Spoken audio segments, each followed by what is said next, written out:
வண்டியை நிறுத்து. இது துர்கா அட்மிட் ஆயிருக்கிற ஹாஸ்பிட்டல் ஆச்சே. எங்க ரிஷி என்ன பண்றான்?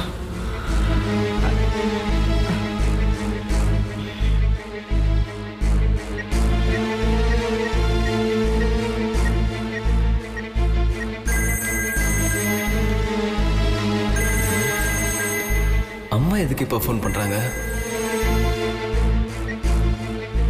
சொல்லுங்கம்மா. ரிஷி எங்க இருக்க? கிஷோரை பார்க்கறதுக்காக வீட்டுக்கு போயிட்டு இருக்கேன்.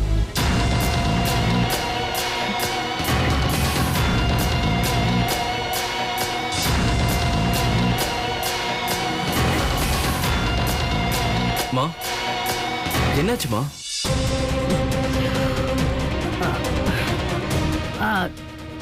நத்திங் ரிஷி, சீக்கிரமா வீட்டுக்கு வா. உங்ககிட்ட ப்ராஜெக்ட் விஷயமா பேசணும்.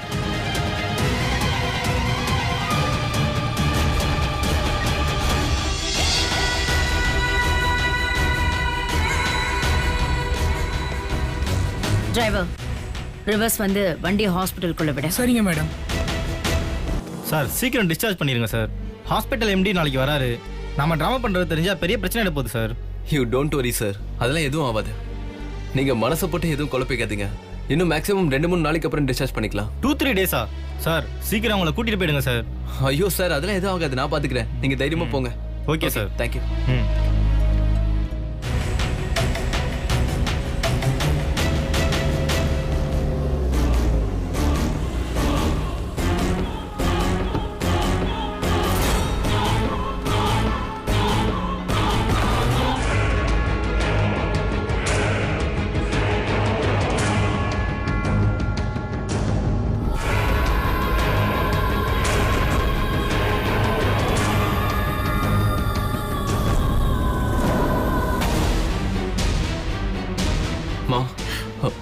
நிறுத்து ரிஷி.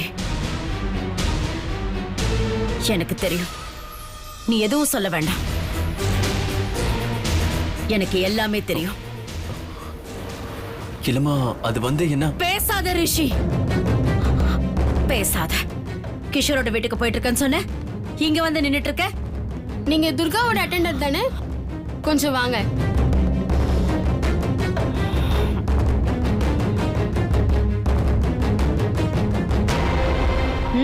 போ ரிஷி, போ. ஜிபிஎன் குரூப்போட அடுத்த வாரிசு, நம்பிக்கை, கௌரவம்னு உன்னை எவ்வளவோ பெருமையா நினைச்சிட்டு இருந்த. ஆனா நீ என்னடான்னா இங்க வேலைக்காரிக்கு சேவை செஞ்சுக்கிட்டு இருக்க. பெருமையா இருக்கு ரிஷி, ரொம்ப பெருமையா இருக்கு. Very proud of you. அம்மா, அந்த மாதிரி இத பாரு, நமக்கு தான் வேலைக்காரங்க சேவை செய்யணும். நாம வேலைக்காரங்களுக்கு சேவை செய்யக்கூடாது, புரியுதா? உன்னோட ஸ்டேட்டஸ் என்ன, அந்த வேலைக்காரியோட ஸ்டேட்டஸ் என்ன? அம்மா, எனக்கு புரியுதுமா. மதுதான் துர்காவை கூட இருந்து பாத்துக்க சொன்னா. அதனாலதான் நான் கூட இருந்து பாத்துக்கிறேன். நான் பாத்துக்கிறேன்னு சொன்னதுனாலதான் அவ லண்டனுக்கு போறதுக்கே சம்மதிச்சா. அவ தினமும் துர்கா கூட வீடியோ கால் பேசிட்டு இருக்காமா. அதுக்காக தான் நான் இங்கே இருக்க வேண்டியதாச்சுமா. மதுவுக்கு துர்கா மேல 1000 சென்டிமெண்ட்ஸ் இருக்கலாம், அதனால பாத்துக்க சொல்லிருக்கலாம். ஆனா என்கிட்ட மறைச்சது தப்பு. சித்ரா தேவி பையனா உனக்குன்னு ஒரு ஸ்டேட்டஸ் இருக்கு. அதை யாருக்காகவும் எதுக்காகவும் நீ விட்டு கொடுக்காத, புரியுதா? சாரிமா, இனிமே அப்படி நடக்காது. சரி, அவளை பாத்துக்க ருத்ரையா கிட்ட சொல்லி ஆளை வர வைக்கிறேன். நீ போ, சீக்கிரம் வீட்டுக்கு வா, புரியுதா? சரிமா.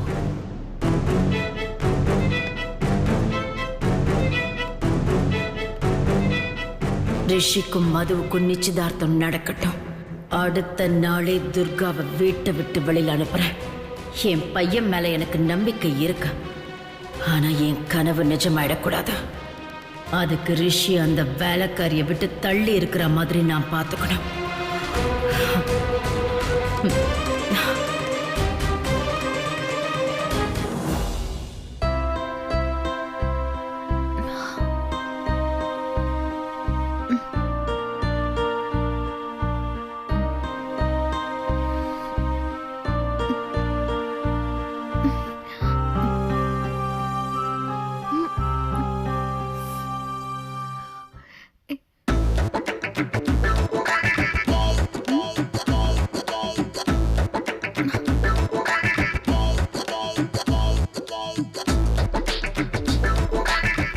வலியே இல்லையே, கட்டு மட்டும் தான் டைட்டா போட்டிருக்கு.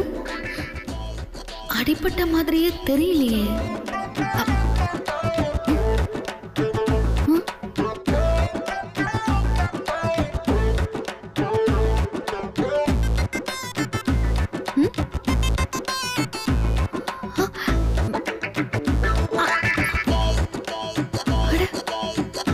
காலையும் எந்த வலியும் இல்லை.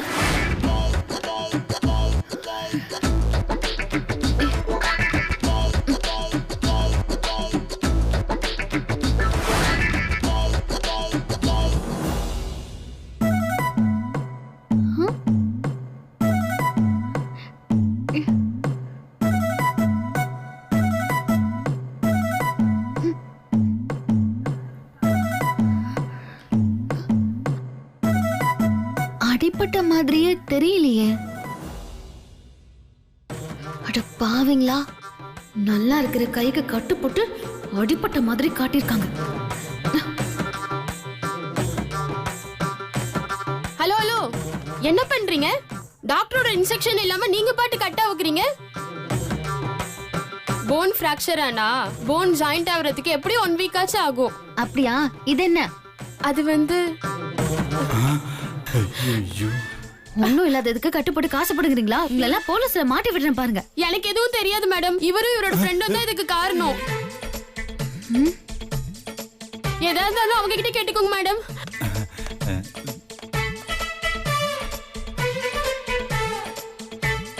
சோதனை மேல் சோதனை போதுமடா சாமி. சொன்ன கொன்னுடுவேன். ஐயோ, இப்ப என்ன ஆகுதோ சோதனை தெரியலையே. மேல் சோதனை போதுமடா ஐயோ, சாமி. இவரு வேற. பாஸ் பாஸ் படா பாத்துருக்கா, டாக்டர் ஸ்கேன் எடுக்க சொல்லிருக்காங்க போலாம். காதலியை தவிர வேற யாருமே கண்ணுக்கு தெரிய மாட்டாங்க போல இருக்கே.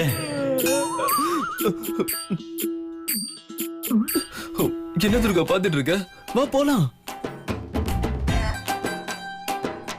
என்னங்க, இத போய் ஸ்கேன் பண்ணுங்க. கண்டுபிடிச்சிட்டியா? Wow, what a medical miracle. நான் கவனிச்ச கவனிப்புல உனக்கு அதுக்குள்ள சரியாயிடுச்சா? ரொம்ப சூப்பர்ல. பாஸ், நம்ம பிளானுக்கு பிகில் ஊதி 10 நிமிஷம் ஆகுது. அப்போ நான் லண்டன் போக கூடாதுன்னு நீங்க பண்ண டிராமா தான். இந்த ரத்தம் வாந்தி மயக்கம்லாம்ல. ரத்த வாந்தி மயக்கப்பட்டு விழுந்ததுலாம் உண்மை. உன் கூட ஒரு ஜாலியா 4 நாள் பேசிட்டு இருக்கலாம் தான் வந்தேன். கை கால கட்டுப்பட்டது மட்டும் தான் என் பிளான். உங்க விளையாட்டுக்கு அளவே இல்லையா? இந்த விஷயம் மட்டும் வீட்ல இருக்கிறவங்களுக்கு தெரிஞ்சது எவ்வளவு பெரிய பிரச்சனை ஆகும். இங்க பாரு, அதெல்லாம் யாருக்கும் தெரிய வாய்ப்பே இல்ல. ஏன் அன்னைக்கு காவேரி கூட தான் வந்தா, அவளால கண்டுபிடிக்க முடிஞ்சதா? எல்லாம் அந்த அளவுக்கு பெர்ஃபெக்ட்டா செட் பண்ணி வச்சிருக்க. மதுவுக்கு தெரிஞ்சா என்ன ஆகும்னு யோசிச்சு பாத்தீங்களா? உங்க மேல எவ்வளவு நம்பிக்கை இருந்தா என் பக்கத்திலே இருந்து கவனிக்க சொல்லியிருப்பாங்க. அந்த நம்பிக்கையை கெடுத்துட்டீங்களே ரிஷி சார். இனி நான் இங்க ஒரு நிமிஷம் கூட இருக்க மாட்டேன். போறதுன்னு முடிவாயிடுச்சு. உன்னை மறுபடி டிஸ்சார்ஜ் பண்ணி அப்படியே உன்னை கைதாங்களா கூட்டிட்டு போனாதான் அப்பதான் வீட்டுல எல்லாருமே அப்படியே நம்புவாங்க. நான் வேணா ஒண்ணு பண்றேன். ஃபர்ஸ்ட் நான் போய் பில் செட்டில் பண்ணிட்டு இருக்கேன். நீங்க 2 பேரும் அப்படியே பேக் பண்ணிட்டு வெளியே வந்துருங்க, சரியா? நான் போறேன். பாத்துக்கூட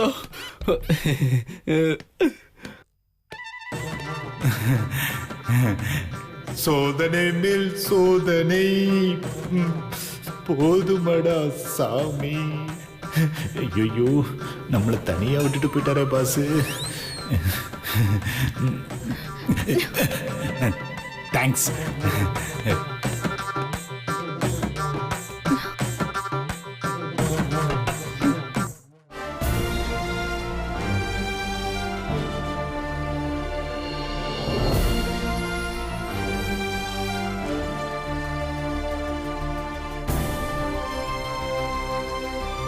அபர்ணா, மாம், எங்க வா. சொல்லுங்க மாம்.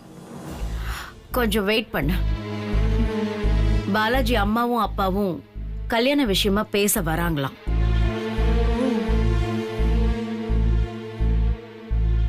சம்பந்தம் பண்ற அன்னைக்கு அவங்களால வர முடியாம போயிடுச்சுல. பாலாஜியோட பெரியப்பா தானே வந்திருந்தாரு, அதான் இப்ப பார்த்து பேசிட்டு போலான்னு வராங்களாம். அதனால காவேரியும் இங்க இருக்கணும்.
என்னம்மா அதுக்குள்ள டிஸ்சார்ஜ் ஆகி வந்துட்டா?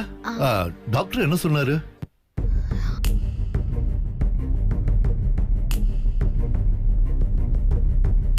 அது ஒண்ணு இல்லனே, அது ஃபுட்டோட அலர்ஜி தான்.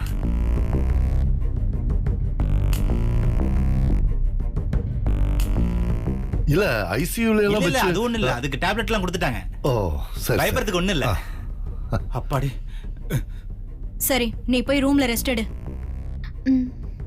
ஏய் நில்லு.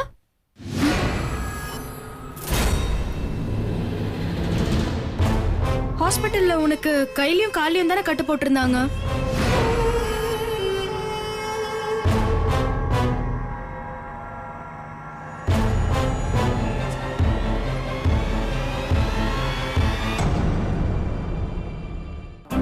உனக்கு போட்டிருந்த கட்டுக்கு நீ ஒரு வாரத்துக்கு டிஸ்சார்ஜ் ஆயிருக்க முடியாதே, அதுக்குள்ள நீ எப்படி வந்த?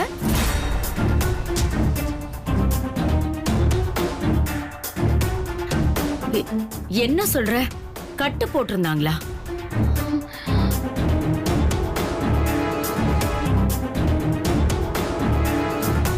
இல்லையே, எனக்கு ஒன்னும் துர்காக்கு கட்டு போட்ட மாதிரி தெரியலையே.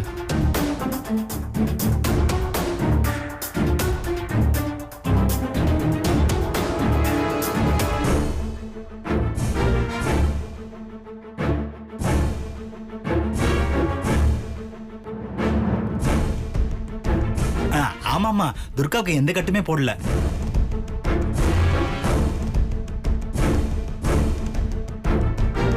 ஏய் நீ வாயை மூடு. நீ போய் சொல்ற. நான் நேர்ல பார்த்தேன், அவளுக்கு கட்டு போட்டிருந்தது.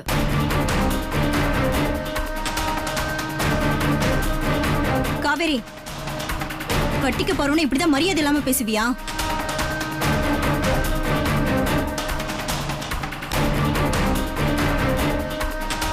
கட்டுன புருஷனை கண்டமேனி கடிக்கிற நீதான் கண்ணியமான வார்த்தை பேசணும்னு கட்டளை போடுறதா?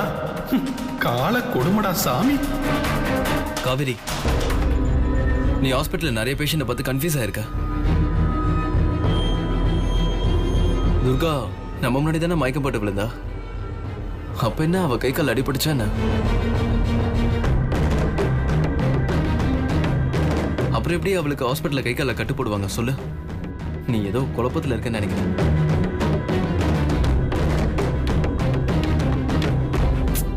இதெல்லாம் ஒரு பிரச்சனையா? இத போய் பெருசுபடுத்திட்டு இருக்கீங்க.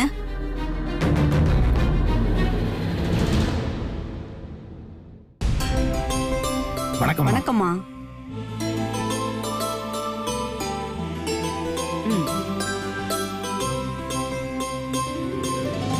வாங்க வாங்க வாங்க. நல்லா இருக்கீங்களா? நல்லா இருக்கேங்க. வணக்கம்மா. உட்காருங்க. பரவாயில்லம்மா, நிக்கிறோம். திடீர்னு சொன்னதுனால சம்பந்தம் பேச நினைக்க நாங்க வர முடியலம்மா. அந்த சமயத்துல பாலாஜியோட அம்மாவுக்கு வைத்தியத்துக்காக கேரளா வரைக்கும் போயிருந்தோம்மா. அதனாலதாம்மா நான் எங்க அண்ணன் அனுப்பிச்சு வச்சிருந்தேன். என்னதான் பாலாஜி நாங்க பெத்த பையனாலும் அவனுக்கு எல்லாமே நீங்க தானம்மா. நீங்க பார்த்து என்ன முடிவு பண்ணாலும் சரிதாம்மா.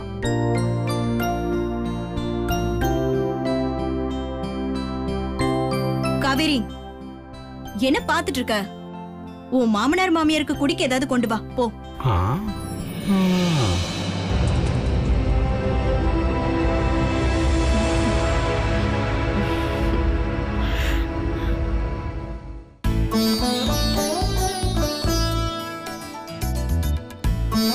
அம்மா, எங்க வழக்கப்படி கல்யாணம் முடிவாயிருச்சுன்னா குலதெய்வம் கோயில்ல வச்சு பொண்ணுக்கும் பையனுக்கும் செயின் போடுறது வழக்கம்மா. எப்ப செய்யலாம்னு சொல்லுங்க, செஞ்சிடலாம். நாளைக்கு நாள் நல்லா இருக்குமா? உங்களுக்கு சரின்னா நாளைக்கே பண்ணிடலாமா?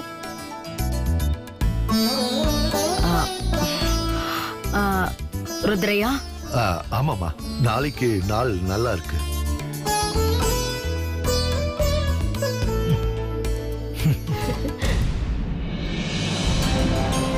கொடுமா.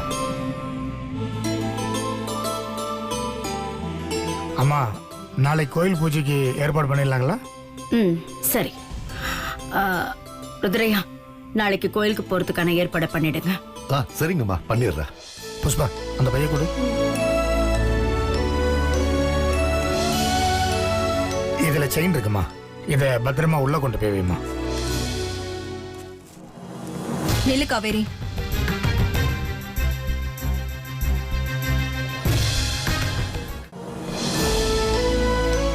இதுல செயின் இருக்குமா, இத பத்திரமா உள்ள கொண்டு போய் வைமா. நெல்லு காவேரி. நாளையில இருந்து இந்த செயின் உன் கழுத்துல தான் இருக்க போகுது. அதனால பூஜை ரூம்ல சாமி கிட்ட வச்சிடலாம். ருத்ரையா, நீங்க வாங்கி சாமி ரூம்ல வச்சிருங்க. நாளைக்கு நம்ம போகும்போது எடுத்துட்டு போலாம். சரி, கொடுங்க. இந்தாங்க, இத பத்திரமா உள்ள வைங்க.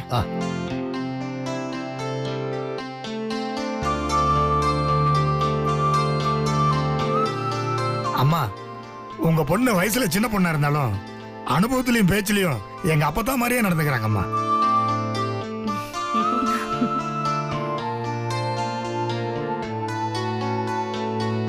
அடியாள் மாதிரியே நடந்துப்பா.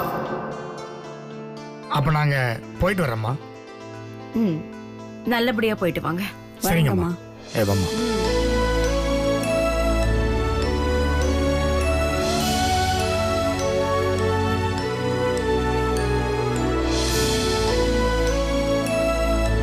என்ன பாலாஜி, ஹாப்பி தானே? சும்மா இருங்க பாஸ்.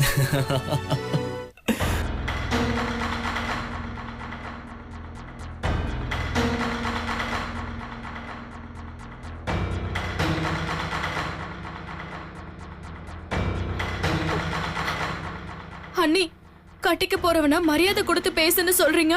மாமனாருக்கு குடிக்க ஏதாவது கொண்டு வான்னு சொல்றீங்க. அதுவும் இல்லாம செயினை வேற எடுத்துட்டு போய் சாமி முன்னாடி எல்லாம் வைக்க சொல்றீங்க. என்ன அண்ணி, விட்டா நீங்களே இந்த கல்யாணத்தை முன்னாடி நின்னு நடத்திடுவீங்க போல. இதுக்கு நீங்க என்ன ஏதாவது பாழம் கிணத்துல புடிச்சு தள்ளி விட்டுருக்கலாம். ஏன் அண்ணி திடீர்னு இப்படி எல்லாம் மாறிட்டீங்க? சொல்லுங்க அண்ணி.